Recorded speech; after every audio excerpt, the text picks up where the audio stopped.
Financial Management Module 158. This is our third part of discussion on inventory management. We have talked about some of the basic things about inventory management, and now we are continuing with some other things. The first discussion that we'll have in this module is of lead time. The term lead time is used for the time period between placing an order and actually receiving the goods. Because when an order is placed for purchasing goods, the goods are not received immediately. So we have to wait for a certain period of time. And this period of time is actually called lead time. In some cases, this lead time is very short. If the supplies are to be purchased locally and the supplier is available in the vicinity, then there may be a lead time of few hours or maybe a day or two. But in other cases where the raw material or the goods are to be imported from foreign countries, the lead time may be of a few months.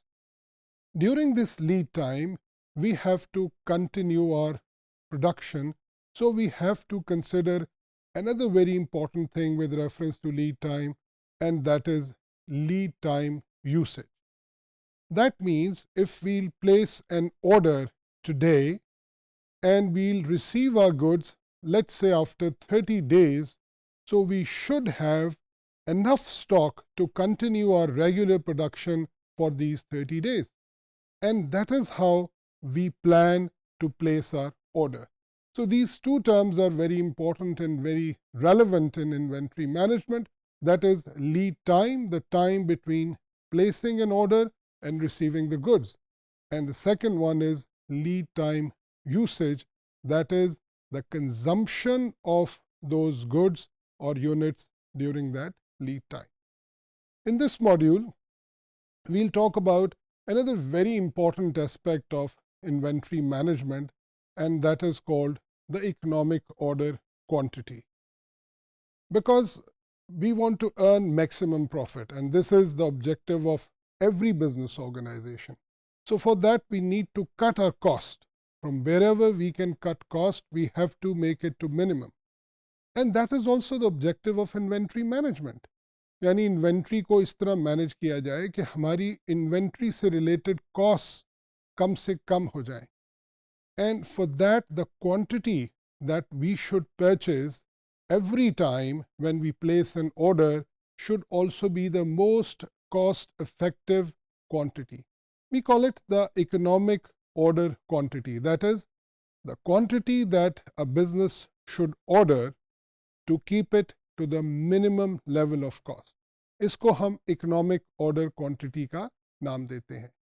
Economic order quantity के अंदर हम दो चीज़ों को consider करते हैं. The first one is ordering cost. Whenever a new order is placed, there is a cost to place that order. यानी वो ऑर्डर प्लेस करने की कॉस्ट क्या है. हमारे पास एक स्टोर डिपार्टमेंट है, एक वेयर हाउस है, और वेयर हाउसिंग के अंदर बहुत सी डॉक्यूमेंटेशन है, स्टोर कीपर्स हैं जो रिकॉर्ड रखते हैं कि कब हमें नई परचेज करनी है, और उस नई परचेज को करने के लिए बहुत सी अप्रूवल्स हैं जो उन्हें लेनी है, और उन अप्रूवल्स के बाद वो ऑर्डर प्लेस होना है. So all this process actually requires cost. So every time when we place an order, a new order, there is a cost that we have to incur, which is called the ordering cost.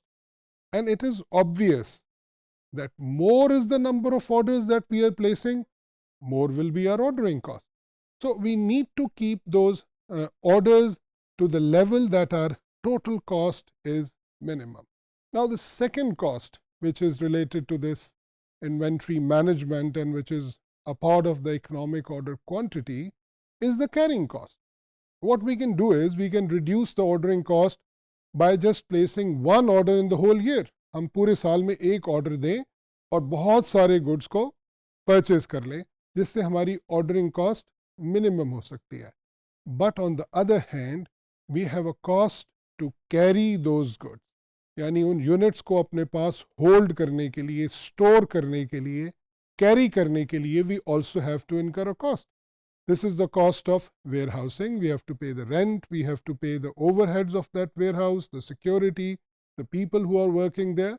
So that is also a cost which will be higher if the number of orders are lesser. अगर हम orders को बढ़ा दें तो हर दफ़ा हमारे पास जो quantity receive होगी वो कम हो जाएगी और इस तरह हमारी कैरिंग कॉस्ट कम होती चली जाएगी. So these two cost, ordering cost and carrying cost, actually are inversely proportional to each other, and the sum of these two costs is the total cost related to inventory. Now, the economic order quantity is that quantity of purchase for which the sum of our ordering cost and the carrying cost is minimum.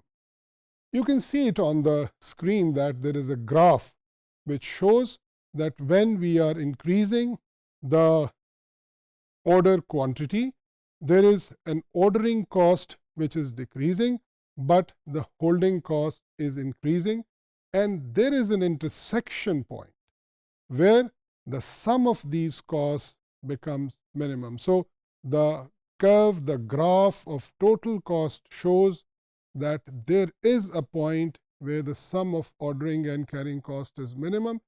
Even before that, lesser quantity or higher quantity than that quantity will be more costly, and this is the point which is called the economic order quantity. There is a formula to calculate this economic order quantity, and this formula is that we multiply the product of demand in units and ordering cost with 2, and we divide the whole expression by carrying cost per unit. So in this module, what we have learnt is that we have talked about what is lead time and lead time usage, and we have talked about economic order quantity. To keep the cost to the minimum level, we have to calculate a quantity at which our total cost will be minimum. So we conclude our discussion of this module by saying that it is very important for every business organization to keep its costs to minimum, and for that they need to purchase every time a quantity for which their total cost, which is ordering cost plus carrying cost, is minimum, and that is called the economic order quantity. And the formula of this economic order quantity is that we multiply demand with ordering cost, and then we multiply the product with 2 and divide it by the carrying cost per unit. Taking the square root of this whole expression gives us the number of economic order quantity. We also have to adjust this economic order quantity considering our total demand, because the formula will give us a very precise number of economic order quantity units. यानी हमारे पास हो सकता है कि एक ऐसा number आ जाए कि जो अगर हम मल्टीप्लाई करें with a specific number of orders तो शायद हमारे पास वो क्वांटिटी ना आए जो टोटल हमारी रिक्वायरमेंट है. So at the end of this calculation, we also have to perform another calculation where we have to adjust, reduce or increase this economic order quantity considering our total demand.